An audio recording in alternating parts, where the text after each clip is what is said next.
वर्षों के इंतजार के बाद बैटमैन आखिरकार बाहर हो गया है और मुझे कहना होगा कि यह अच्छा है। यह मेरे लिए बात करने के लिए एक कठिन फिल्म है क्योंकि कई मायनों में यह बैटमैन फिल्म है जिसकी मैंने हमेशा उम्मीद की है। हाँ, मुझे अंधेरी रात और बैटमैन पसंद है। शुरू होती है और इस फिल्म के बारे में उन लोगों से तुलना किए बिना इसके बारे में बात करना बहुत कठिन है क्योंकि हाँ, यह पिछली फिल्मों के लिए बहुत अधिक श्रेय देता है। ऐसे दृश्य हैं जो पिछली बैटमैन फिल्मों की याद दिलाते हैं, लेकिन मुझे लगता है कि मैं यह कहने में गलत नहीं हूँ। अब तक की सबसे कॉमिक सटीक बैटमैन फिल्म है और एक विशाल बैटमैन प्रशंसक के रूप में मेरे फैन बॉयशिल पक्ष को मेरी आलोचनात्मक पक्ष से अलग करना बहुत कठिन है क्योंकि पहले दूसरे बैटमैन के बोलने से मुझे तुरंत लगा कि हाँ, यह वही है जो शुरुआती मोनोलॉग ऐसा महसूस करता था जैसे यह था। मैं यह व्यक्त नहीं कर सकता कि इसने मुझे बाकी फिल्म के लिए कितना उत्साहित किया, और इसके अलावा सबसे बड़ी बात जो मुझ पर उछली वह यह थी कि यह सबसे अच्छी दिखने वाली सुपर हीरो फिल्म है जिसे मैंने देखा है लंबे समय तक। सिनेमैटोग्राफी बस अगले स्तर पर है। हर दूसरे दृश्य में एक शॉट है जिसने मुझे पूरी तरह से प्रभावित किया है। फिल्म पूरी तरह से क्लस्ट्रोफोबिक है। कभी कभी लेंस फॉग हो जाता है या शॉट का केंद्र बिंदु फोकस से बाहर होता है,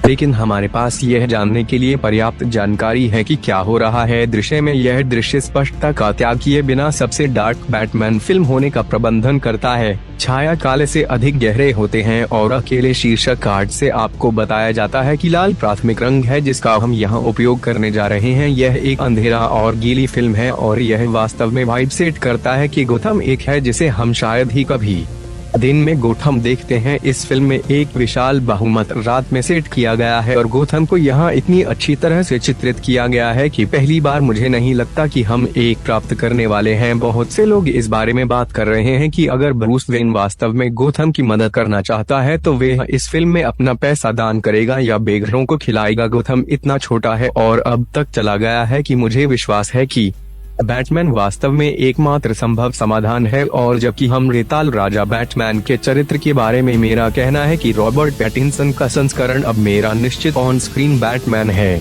ऐसे कई दृश्य हैं जहां आप समझ सकते हैं कि यह चरित्र क्या सोच रहा है। उसके बिना कुछ भी कहने की आवश्यकता नहीं है और यह बहुत महत्वपूर्ण है। बैटमैन जैसा चरित्र, मुझे उसकी पहली अपराध दृश्य जांच से प्यार है जहाँ वे चीजों को देखते हुए कमरे के चारों ओर घूमता है और एक शब्द भी नहीं कहता है कि आप बैटमैन के कदमों को उसके संवाद के हिस्से के रूप में मान सकते हैं क्योंकि कभी कभी आपको उससे सुनने की जरूरत होती है।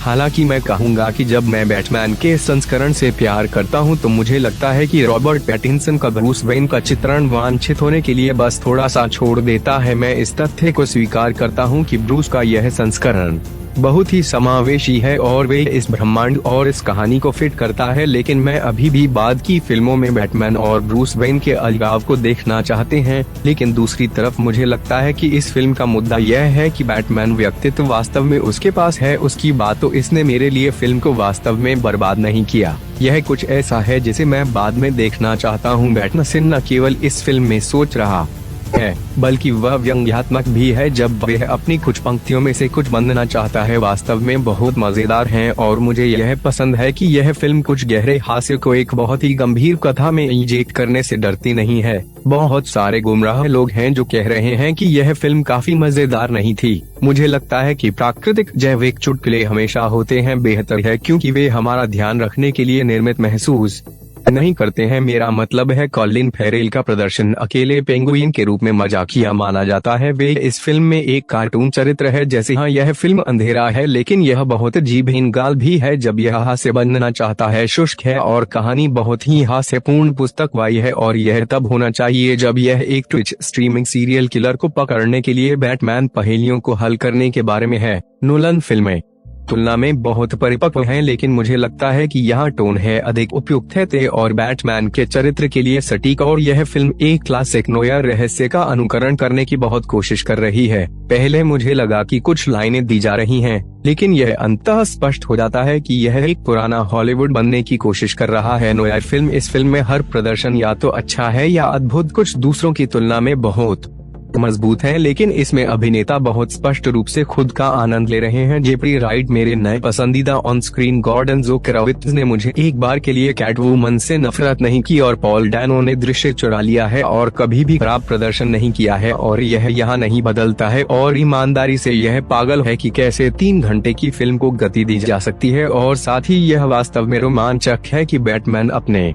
बड़े पुराने जासूसी मस्तिष्क का उपयोग करके संघर्षों को हल करता है। वह शायद इस फिल्म में लड़ने की तुलना में अधिक समस्या हल करता है और उसके और गॉर्डन के दृश्यों को एक साथ मिलाते हुए रहस्य उतने ही मजेदार हैं जितने की क्रूर बीट डाउन जो पूरे समय में होते हैं। फिल्म हर बार जब मैं एक ब्लॉकबस्टर देखता हूं जो 3 या अधिक घंटे का होता है तो मुझे केवल ऐसे दृश्य मिलते हैं जहां मैं पसंद करता हूं। हाँ, मैं शायद इसे काट दूंगा, लेकिन यहाँ नहीं। यह फिल्म वास्तव में अपने 3 घंटे के प्रारूप का पूरी तरह से उपयोग करती है और भगवान इस फिल्म का निर्माण करता है एक पागल और संतोषजनक चरमोत्कर्ष के लिए। इस फिल्म का अंतिम कार्य इतना तनावपूर्ण था कि मुझे लगता है कि मैंने 300 कैलोरी बर्न की बस बैठकर इसे देख रहा था। लेकिन मुझे लगता है कि इस पूरी फिल्म में एक चीज जो मुझे वास्तव में पसंद नहीं आई वह थी एक छोटा सा दृश्य, फिल्म का अंत।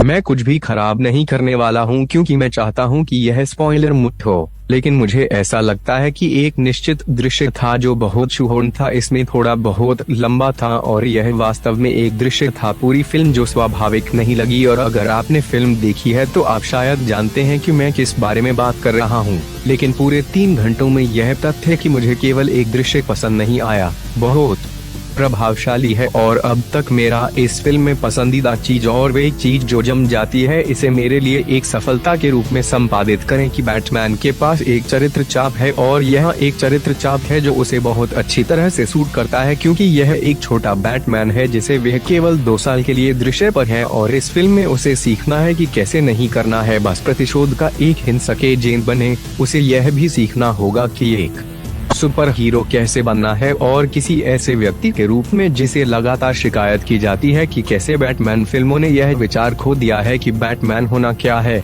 हमें अंततः एक बैटमैन मिलता है जो बंदूक का उपयोग करने से इनकार कर देता है, किसी को भी मारने से इनकार करता है और सबसे महत्वपूर्ण बात यह है कि एक बैटमैन जो मानव जीवन के मूल्य को सीखता है। मुझे लगता है कि मेरी पसंदीदा चीज है जब एक लंबे समय से स्थापित चरित्र को एक नया चरित्र चाप रखने का मौका मिलता है। हम सभी बैटमैन को जानते हैं, हम सभी ने एक बैटमैन फिल्म देखी है या 2, लेकिन चूंकि वे बहुत प्रसिद्ध है इसलिए ऐसी कई कहानियां हैं जो कथानक या रहस्य या पागल खलनायक पर अधिक केंद्रित हैं और वे बैटमैन को उस तरफ धकेलते हैं जो मुझे डार्क नाइट से प्यार है। लेकिन मुझे लगता है कि यह कहना काफी उचित है कि बैटमैन वास्तव में इसका ध्यान नहीं है कहानी और निश्चित रूप से एक तर्क दिया जाना है कि डार्क नाइट समग्र रूप से एक बेहतर फिल्म हो सकती है, लेकिन मुझे लगता है कि यह फिल्म अब तक की सबसे अच्छी बैटमैन फिल्म है।